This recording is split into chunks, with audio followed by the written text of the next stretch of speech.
This week there was a pants party and we were all invited. We found out why this wiggly stuff is the key to fighting cancer, and the Joker is shaking in his boots because the Batcave has been recognised as a research institution. Bat Lab.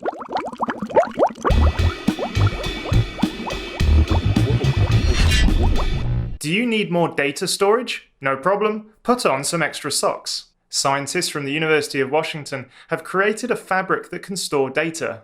They used off-the-shelf magnetic thread to create some patches that can store ones and zeros.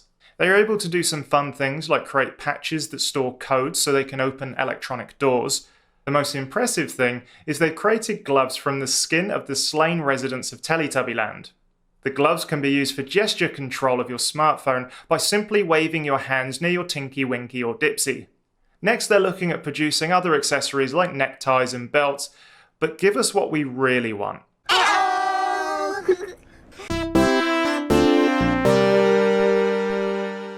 Watch out, cancer, we're coming for you. Scientists from Northwestern University have created a brand new strategy which is effective at treating cancer. It all revolves around this wiggly stuff and a slightly confusing analogy. Genes are hardware, chromatin is software.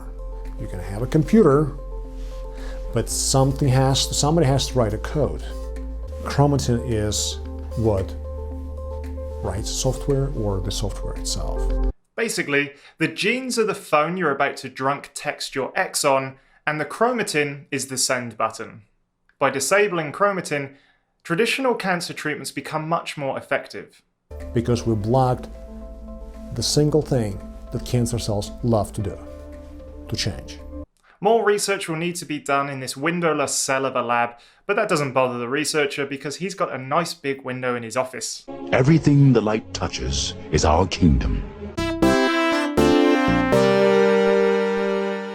And finally. Ever heard the old saying, I can hear you thinking across the room? No, never, but scientists are using bats to understand how the mammalian brain engages with the world. We're investigating how animals, including humans, use sensory information to guide their behavior. Why bats? Well, bats are like your friend that likes to broadcast their entire life across social media. You know exactly what's going on in their mind. The bat, as an active sensing animal that produces the sounds that guide its behavior, provide us with a window to information processing. They hope that the research will give us insight into what's going on in our brains. Processing of the sound information, once it returns to the bat's ears, is comparable to information that another animal may get directly from the environment, say light that is processed through the visual system. Next, the researchers are hoping that the PhD students stop naming the bats inappropriate things for a bit of a laugh. And this girl, who goes by the name 69, Disgusting.